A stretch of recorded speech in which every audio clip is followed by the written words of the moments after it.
असदुद्दीन ओवैसी साहब, हमारे सदर साहब यहाँ आ रहे हैं। फॉर्मूला ये नारा देते हैं ना कि बीजेपी आ जाएगी, बीजेपी आ जाएगी, बीजेपी आ जाएगी।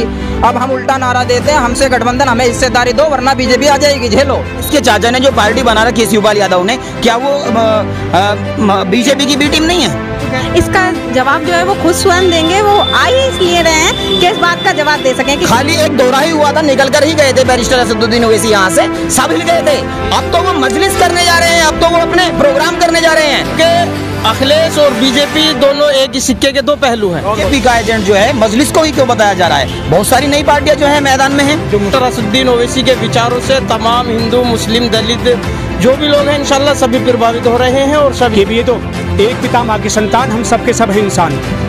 लेंगे देंगे हिस्सेदारी, नहीं करेंगे ताबेदारी।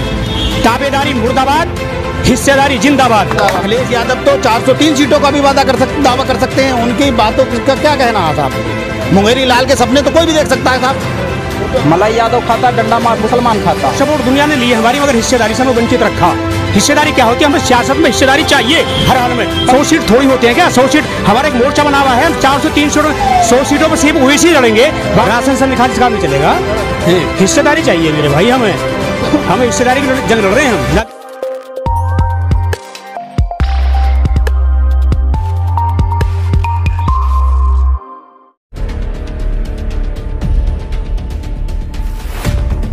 आगामी 22 सितंबर को असदुद्दीन ओवैसी का दौरा संभल में होने जा रहा है, लेकिन संभल में दूर दराज से लोग यहां पर आए हुए हैं असदुद्दीन ओवैसी साहब को सुनने के लिए। हम इन्हीं से जानेंगे कि आखिर दूर दराज से संभल में सुनने के लिए आखिर क्यों आ रहे हैं। मैम क्या नाम है आपका? कंचन सिंह, महिला जिलाध्यक्ष हापुड़। हापुड़ से आप संभल आई हैं, इसकी कोई खास वजह? जी, असदुद्दीन ओवैसी साहब, हमारे सदर साहब यहाँ आ रहे हैं और हमारा जो मिशन है 2022 का है, उसको लेके 2022 का मिशन। जी मैम 100 सीटों पर लड़ने जा रहे हैं असदुद्दीन ओवैसी। 100 सीट पर कैसे सरकार बनेगी? क्या किसके साथ गठबंधन करने के लिए? देखिए, सरकार नहीं बनेगी तो किसी ना किसी को तो एज ए मेक तो कर सकते हैं, बनाने का तो काम कर सकते हैं, किसी ना किसी को सपोर्ट तो दे सकते हैं। और जो हम चाहते हैं, जो हम करना चाहते हैं अपने अधिकार को, वो तो हमें मिल सकता है।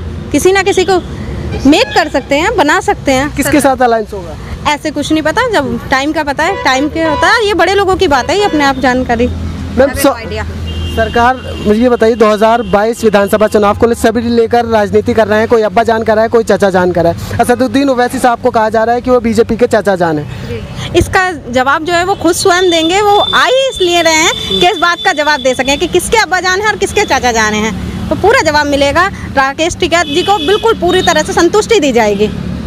राकेश टिकैत साहब कहते हैं कि बीजेपी के बी टीम है असदुद्दीन ओवैसी। असदुद्दीन ओवैसी का कहना है कि हम संभल जाकर बताएंगे कौन किसकी बी टीम है। क्या है, क्या कहने वाले हैं संभल में? संभल में 2022 के मिशन के लिए आ रहे हैं और राकेश टिकैत को संभल की सभा में जो जवाब दे दिया जाएगा। मैं हापुड़ जिलाध्यक्ष साबिर कस्साल साहब हूँ, हापुड़ से आया हूँ और इसका जवाब जो है टिकैत को संभल की सभा में दे दिया जाएगा सदर साहब के द्वारा।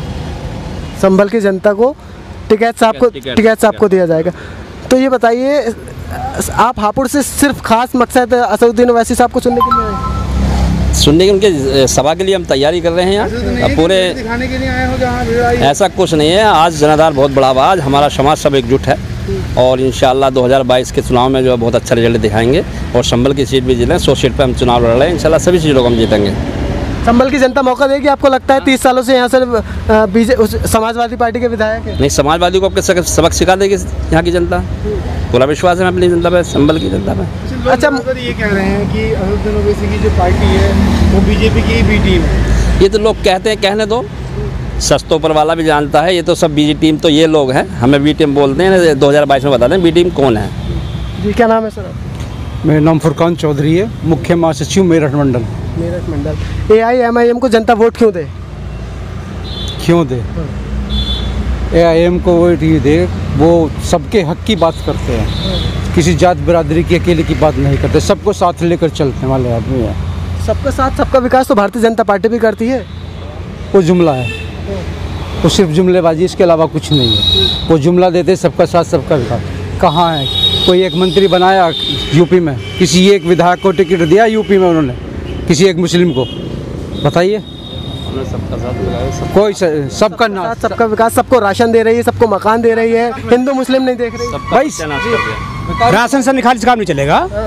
हिस्सेदारी चाहिए मेरे भाई, हमें हिस्सेदारी की जंग लड़ रहे हैं हम, ना कि राशन की राड़। राशन तो सब खाते हैं, कौन नहीं खाता राशन? ये जो भारत में पैदा सब राशन खाएगा, जो अल्लाह ताला ने पैदा कर दिया ज़मीन पर राशन खाएगा, कुत्ता पेट भरता अपना। मगर हम पेट भरने के लिए पैदा नहीं, हम चाहिए हिस्सेदारी, और हम अपने हिस्सेदारी की जंग लड़ रहे हैं, ना कि ए टीम ना बी टीम। हमारा कोई नहीं बी टीम से, बी टीम ए टीम ये होंगे। तो इतनी देर से कैसे जाएगा हिस्सेदारी के लिए? एक बार बताओ, हिस्सेदारी जागे, अल्लाह ने सलीका दे दिया हमें, अल्लाह ने पहले शेर दे दिया हमें, पीछे कोई हमारे रहनुमाई करने वाला नहीं था, अब रहनुमाई करने वाला हमारे वैसे जाएंगे। हिस्सेदारी चाहिए हमें, हिस्सेदारी जंग लड़ रहे हैं हम, ना कि किसी हिंदू मुस्लिम की जंग। और हम चाहते हैं कि अपना हिस्सा लेने के बाद में हम दूसरों का हिस्सा भी दें।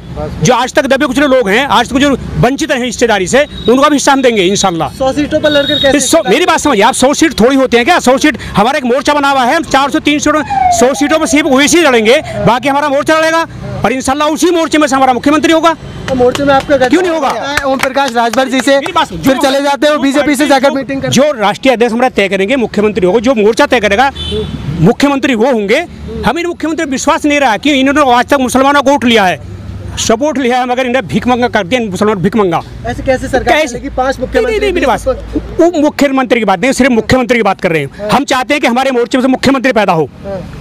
मोर्चा हमारा इतना बड़ा नहीं, 9 दल हो, इंशाल्लाह 10 दल हो गए अब, और आने वाले वक्त में हो सके हमारे बहुत बड़ा दल बन जाए।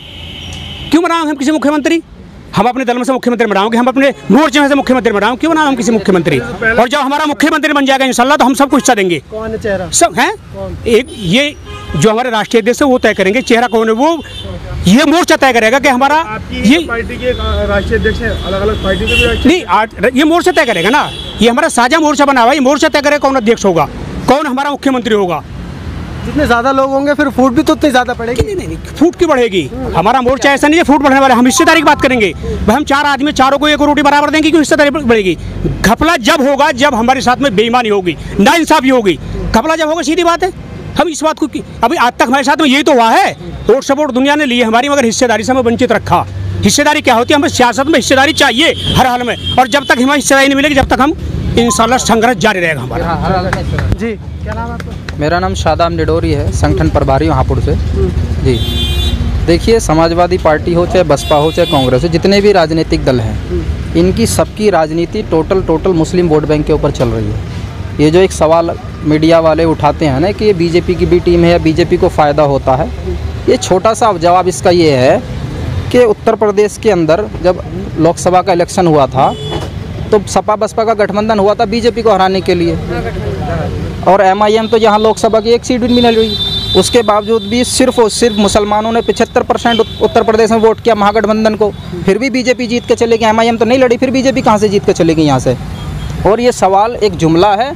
समाजवादी पार्टी बात करती है यादव प्लस मुसलमान की, लेकिन जब वोट का टाइम आता है उसे मुसलमान याद आता है, लेकिन वोट का टाइम निकले सरकार बनने के बाद सिर्फ उसे यादव याद आता है। मलाई यादव खाता, डंडा मार मुसलमान खाता है। और अब बिल्कुल नहीं होने वाला। अब मुसलमान उत्तर प्रदेश का जागने लगा है, और उत्तर प्रदेश में जितनी भी सरकारें आई हैं, सरकार परिवर्तन हुई है, सत्ता परिवर्तन हुआ, लेकिन व्यवस्था परिवर्तन आज तक नहीं हुआ। AIM का मकसद व्यवस्था परिवर्तन है। मैम आप बताइए, आपका नाम कंचन है? कंचन सिंह। तो आपको AIM में आने की ऐसी क्या ज़रूरत थी? पहले कौन सी पार्टी में थी? मैं पहले किसी पार्टी में नहीं थी, और ये असदुद्दीन ओवैसी साहब, सदर साहब जो हैं, इनके विचारों से मैं इतनी प्रभावित हुई, विचारधाराओं से, कि मैं इस पार्टी में मैंने ज्वाइन किया। लोग कहते हैं जो है तो सिर्फ मुस्लिमों की पार्टी है। नहीं, ये सबकी पार्टी है, सर समाज की पार्टी है, बसपा है, सपा है, ये सबकी है। इसमें सब जाते हैं, सब अपने विचारों से, लोगों के विचारों से। मैं इनके विचारों से इसलिए संतुष्ट हूँ कि संविधान के दायरे में बात करते हैं अपने, और जो राजनीतिक और एक तीसरे बैरिस्टर हैं हमारे देश के, तो उनसे ज़्यादा जो जानकारी है किसे, लगता है किसी को ऐसा? भाई जो बैरिस्टर की डिग्री लेके आए हैं बाहर से, अदर कंट्री से, कि उनसे ज़्यादा होगा कोई एजुकेटेड पर्सन? तो इसलिए मैं इस पार्टी के साथ। तो साथ क्यों नहीं दे रही है उन्हें, मौका क्यों नहीं दे रही है? बिल्कुल जनता साथ देगी, पहले सुनेगी ना जनता। देखिए, पहले जनता सुनेगी, पहले मौका देती है जनता, फिर तो मौका भी देगी। जनता मौका देगी। हाँ जी, क्या नाम है सर आपका? मोहम्मद असलम एडवोकेट। मोहम्मद असलम एडवोकेट, कहाँ से आए? बरेली से। बरेली से खास संभल क्यों आए? बरेली से इसलिए आए, हमारे सदर बैरिस्टर असदुद्दीन ओवैसी साहब की 22 तारीख को यहाँ पर एक सभा होने वाली है। हम लोग जनता में अपनी पार्टी का पैगाम लेके जाएंगे कि आप जो है ज़्यादा से ज़्यादा लोग जो है उस सभा में पहुँचें और हमारे कायद बैरिस्टर असदुद्दीन ओवैसी साहब की बातों को सुने। भीड़ तो जमा हो जाएगी, भीड़ जाएगी MIM के साथ? भीड़ का मतलब नहीं है भाई साहब, हमारे संगठन का मतलब है। आज हमारी पार्टी के प्रदेश अध्यक्ष शौकत अली साहब और हमारे तमाम जो पदाधिकारी हैं, उन्होंने अपना संगठन बूथ लेवल तक संगठन हमारा काम कर रहा है। हम जनता के बीच में हैं, जनता की समस्याओं का समाधान हमारी पार्टी के नेता कार्यकर्ता कर रहे हैं लगातार। ये अब वो पिछला समय नहीं है, 2017 वाला समय नहीं है, ये 2022 में ऑल इंडिया मजलिस इत्तेहादुल मुस्लिमीन के नेताओं ने, लोगों ने जनता के बीच में जाकर काम किया है और हमने दिखाया है कि हम जो है एक विकल्प के रूप में सामने हैं आपके। हम समाजवादी पार्टी नहीं है, बहुजन समाज पार्टी नहीं है जो आपका वोट लेने के बाद में, हम आपके वोट को लेने के बाद में हम बीजेपी की गोदी में बैठ जाएं या किसी और पार्टी की गोदी में बैठ जाएं। 400 सीटों का दावा कर रहे हैं अखिलेश यादव। अखिलेश यादव तो 403 सीटों का भी दावा कर सकते हैं। उनकी बातों का क्या कहना है साहब? मुंगेरी लाल के सपने तो कोई भी देख सकता है साहब, लेकिन जी हमारा 5 सीएम की बात नहीं, हम अपनी 100 सीटों पर लड़ रहे हैं और इंशाअल्लाह ताला हम लोग भागीदारी हिस्सेदारी की लड़ाई लड़ रहे हैं और हम इस बार 2022 में उत्तर प्रदेश में भागीदारी हिस्सेदारी लेके रहेंगे। तो भाई 400 सीटों का दावा अखिलेश कर रहे हैं, तो 3 सीटें किसके लिए छोड़? अरे मेरे भाई, हो सके भाजपा के लिए छोड़ दे। तो फिर आपके हिस्से में क्या आएगा? हमारे हिस्से में हुकूमत हमारी बनेगी इंशाल्लाह। आने वाला मुख्यमंत्री मोर्चे का होगा और कोई दूसरा कोई मतलब नहीं। और मैं आपको एक पार्टी का नारा बताना चाहता हूँ, जो लोग बहम में है ना ये कि भी ये तो एक पिता माँ की संतान, हम सबके सब हैं इंसान। लेंगे देंगे हिस्सेदारी, नहीं करेंगे ताबेदारी। ताबेदारी मुर्दाबाद, हिस्सेदारी जिंदाबाद। और हिंदू मुस्लिम थामे हाथ, आओ चले AIM के साथ। ये पार्टी का नारा हमारा। जी कहाँ से आए, क्या नाम है? मैं बरेली से आया, मेरा नाम मोहम्मद परवेज़ जी। असदुद्दीन ओवैसी साहब को सुनने के लिए आए हैं खास, या और कोई वजह है, या भीड़ बढ़ाने के लिए आए हैं? भीड़ बढ़ाने के लिए नहीं आए, हमारे संगठन का मामला है और हमारी पार्टी का मामला है। हम अपनी पार्टी को मजबूत करने के लिए आए हैं और इंशाअल्लाह मजबूत करेंगे। इस तारीख को असदुद्दीन ओवैसी का संभल में दौरा होने वाला है, तो यहाँ पर आएंगे तो संभल विधानसभा पर कुछ असर पड़ेगा? जीत दिला पाएंगे क्या अपने इंशाल्लाह? तमाम सीटों पर असर पड़ेगा और पश्चिम के पूरे इलाके पर असर पड़ेगा इंशाल्लाह। इंशाल्लाह ये सीट हम जीत के जाएंगे। आने वाला वक्त 2022 का इंशाल्लाह भागीदारी संकल्प मोर्चे का होगा, जो हमारा मोर्चा है। और इंशाल्लाह बैरिस्टर असदुद्दीन ओवैसी के विचारों से तमाम हिंदू मुस्लिम दलित जो भी लोग हैं इंशाल्लाह सभी प्रभावित हो रहे हैं और सब इंशाल्लाह आने वाला वक्त MIM का होगा। इससे पहले सभा हुई थी बाराबंकी में, वहाँ पर FIR हो गई, दूसरी FIR संभल में तो नहीं है? नहीं, FIR अगर होती भी है ये तो बीजेपी का एक प्रोपेगेंडा है भाई। उसी दिन FIR अखिलेश पे क्यों नहीं हो? क्योंकि जनसभा तो अखिलेश ने भी करी थी, पब्लिक भी काफ़ी थी अल्हम्दुलिल्लाह, लेकिन अखिलेश पर जनसभा FIR क्यों नहीं करी? क्योंकि अखिलेश और बीजेपी दोनों एक ही सिक्के के दो पहलू हैं। बहुत बढ़िया। ओवैसी पे ही FIR क्यों करी? अखिलेश यादव कहते हैं कि आप उनसे मिले हुए हैं। नहीं, ये तो मीडिया बता देगी। इस सवाल का जवाब तो आपको भी मिल जाता है कि B टीम होते तो केस क्यों करते? FIR दर्ज करने का कारण क्या हुआ? दिखाने के लिए। चलिए अभी सपा बसपा कर रही होगी दिखाने के लिए। यही काम सपा बसपा कर रही है दिखाने के लिए। कौन बीजेपी का एजेंट नहीं है? ये बीजेपी के एजेंट है ये लोग, बताइए। इतनी सारी पार्टियां जो है मैदान में हैं, आखिर बीजेपी का एजेंट जो है मजलिस को ही क्यों बताया जा रहा है? बहुत सारी नई पार्टियां जो है मैदान में हैं, लेकिन मैं बताऊंगा इसको जो है ऑल इंडिया मजलिस इत्तेहादुल मुस्लिमीन को जो है बीजेपी का एजेंट किस लिए बताया जा रहा है? क्योंकि सबको अगर डर है तो मजलिस इत्तेहादुल मुस्लिमीन से डर है और इंशाअल्लाह मजलिस इत्तेहादुल मुस्लिमीन मजबूती के साथ में उत्तर प्रदेश में अपने भागीदारी से सरकार बनाने का काम करेगी। ऐसा तो नहीं है पश्चिमी उत्तर प्रदेश में रैली करने के लिए आ रहे हैं, सभा करने? ऐसा नहीं है। इसी बीजेपी के वोट का पक्के करवा के चले जाएं। बीजेपी की सर इलेक्शन ही जो है बीजेपी और मजलिस के बीच में होगा। आप देख लेना इलेक्शन ही सिर्फ सबके आंकड़े फेल हो जाएंगे। लोग हैरत में है, परेशान हैं। खाली एक दौरा ही हुआ था, निकल कर ही गए थे बैरिस्टर असदुद्दीन ओवैसी, यहाँ से सब हिल गए थे। अब तो वो मजलिस करने जा रहे हैं, अब तो वो अपने प्रोग्राम करने जा रहे हैं। सबकी हवा खराब है मजलिस से। मैं आपको बताना चाहता हूँ जनाब, देख लेना माहौल इस वक्त फिजा बदल जाएगी, लोगों का जहन बदल जाएगा। जरा ये संभल की सभा होने तो दें आप। 30 सालों से हैं यहाँ से विधायक। कौन? इकबाल महमूद साहब। लेकिन अब मैंने कहा कि फिजा बदल जाएगी, माहौल बदल जाएगा। अगर सबके हित की बात होती तो मजलिस की जरूरत ना पड़ती। सबके हित की बात नहीं हुई है तभी मजलिस की जरूरत पड़ी है।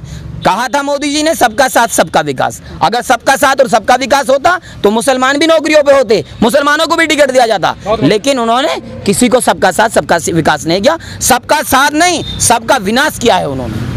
समाजवादी या कांग्रेस पार्टी या बीएसपी पार्टी अगर बाकी बीजेपी को हराना चाहती है तो आम आदमी पार्टी से गठबंधन करे, तभी ये लोग बीजेपी को हरा सकते हैं, वरना इनकी अकेले की हिम्मत नहीं है। समाजवादी पार्टी हुई या बीएसपी पार्टी हुई, जो कांग्रेस पार्टी हुई, बगैर बैरिस्टर साहब के। हाँ जी, आपसे बात करने के लिए मैं तैयार नहीं है कोई पार्टी? बिल्कुल तैयार होंगे, जब हमारा वोट हमारे साथ में होगा तो तैयार होंगे। बिल्कुल, जब हमारा वोट हमारे साथ में है तो ये लोग हमारे से गठबंधन करेंगे। बिहार के अंदर देखिए आप, इस बार मजलिस आएगी इंशाल्लाह। देखो ये कहते हैं, जो लोग ये कहते हैं कि 30 साल से सपा का सभासद वो विधायक है या बीएसपी का विधायक है या कांग्रेस के विधायक है, तो वहाँ महाराष्ट्र में जाके देखिए, महाराष्ट्र के अंदर शिवसेना का 21 साल से एमपी हुआ करता था वहाँ पर, मगर वहाँ पर मजलिस पार्टी ने एमपी हराया। अगर किसी को हराया वहाँ पर तो मजलिस की पार्टी ने दो के हराया था। अगर वहाँ पर सही इम्तियाज जलील साहब ने हराया था शिवसेना के एमपी को। इसलिए एमआईएम पार्टी बहुत मजबूत है। एमआईएम का जितना वोटर है वो सब एमआईएम पार्टी के साथ में है। अखिलेश के चाचा ने जो पार्टी बना रखी है शिवपाल यादव ने, क्या वो बीजेपी की बी टीम नहीं है? तो कह रहे हैं अलायंस हो जाएगा उन दोनों। अलायंस किससे होगा? समाजवादी पीछे नहीं हुआ, जो चाचा का पीछे नहीं हुआ भाई साहब, आगे कैसे होगा? अगर सत्ता में लाने वाला अगर कोई है तो वो खुद मुलायम सिंह का कुनबा है, कर सकते हैं। वो अपने चाचा से गठबंधन करेंगे या किससे गठबंधन करेंगे? बताइए, आपसे पूछना चाहता हूँ सर। आखिर मजलिस ही जो बीजेपी की भी टीम है, उनके घर में तो दो पार्टी हैं, दोनों पार्टियों पे जो है मुलायम सिंह यादव का फोटो लग रहा है, वो अलग अलग लड़ रहे हैं। सिर्फ भाजपा को हम रोक सकते हैं, ताकत नहीं को रोकने की। 100 सीटों पर आप कैसे नहीं, मोर्चा है हमारा, 100 सीट से क्या मतलब आपका? 100 सीट तो हम लड़ेंगे ना, एक मोर्चा हमारा सारा मोर्चा लड़ा, 403 सीट लड़ेंगे मोर्चा। बनना चाहते हैं। उत्तर प्रदेश में सबसे बढ़िया फॉर्मूला ये है कि हम 100 सीटों पर चुनाव लड़ रहे हैं। हम 100 सीटों पर चुनाव लड़के इस बात का दावा नहीं कर रहे कि हम अपनी सरकार बनाएंगे। हम 100 सीट पर लड़के, अगर हमारी 20 या 50 सीटें भी लड़गी तो हम किंग मेकर बनेंगे, जिसकी हम चाहेंगे उसकी सरकार बनेगी। और एग्जाम्पल आपके बीच में हरियाणा हैगा, हरियाणा के अंदर जेजेपी पार्टी मात्र जितनी सीटों पे चुनाव लड़ी 10 सीटें जीत गई। 10 सीटें जीतने के बाद में ये होता है हक लेना। हम अपने हक की बात कर रहे हैं। उनको पता था उनके पिताजी घोटाले के केस में जेल है। उसके बाद में जब उनके 10 विधायक जीत गए तो उनको पता था कि अगर बीजेपी की तरफ जाते तो तुम्हारा बाप भी जो वापसी आ रहा है, तो उन्होंने शर्त रखी कि अगर कांग्रेस की तरफ जाते सरकार इनकी बनती है और बीजेपी की तरफ जाते सरकार इनकी बनती है। कह रहे हैं किंग मेकर का काम करेगी एमआईएम। बिल्कुल किंग मेकर बनेगी सर। तो बीजेपी के साथ जाएंगे? नहीं, बीजेपी के साथ क्यों चले जाएंगे? बीजेपी को जरूरत ही नहीं पड़ेगी, उसकी जमानतें जब्त हो जाएंगी भाई। इस बार तो बीजेपी और आईएम समंदर के दो किनारे हैं, ये एक नहीं हो सकते। आपने दुष्यंत चौटाला की बात की है, किसान 9 महीने से बॉर्डर पर हैं, उन्होंने कोई आवाज़ नहीं उठाई है। क्या मुस्लिमों के साथ और जो दलित हैं उनके साथ एआईएम भी ऐसे ही करेगी रिश्तेदारी लेने? देखिए, एआईएम हर वर्ग की आवाज़ उठाती है, हक और हिस्सेदारी की लड़ाई लड़ती है। हमसे कोई जीतो हारो मतलब नहीं है। ये जो लोग फॉर्मूला ये नारा देते हैं ना कि बीजेपी आ जाएगी, बीजेपी आ जाएगी, बीजेपी आ जाएगी, अब हम उल्टा नारा देते हैं, हमसे गठबंधन, हमें हिस्सेदारी दो वरना बीजेपी आ जाएगी, झेलो। हम तो सीधा नारा देते हैं, हारे जीते हमें मतलब नहीं है उस चीज़ से, कोई हमें अपना हक लेने से मतलब भाई है कि या तो हिस्सेदारी नहीं वरना हारे हैं। बिल्कुल, अगर हमें हिस्सा नहीं मिल, देखिए एक पुरानी कहावत है कि जहाँ सच ना हुआ झूठ सही, जहाँ हक ना हुआ लूट सही। अगर हमें हमारा हक नहीं मिलेगा तो हम छीनना भी जानते हैं, और छीनने का तरीका ये 100 सीटों पर चुनाव लड़ेंगे और 50 सीटें हमसे हम आ गई या 20 भी आ गई, हम अपना मांगेंगे नहीं हिस्सा, हम छीन के दिखाएंगे। हिस्सेदारी की लड़ाई है।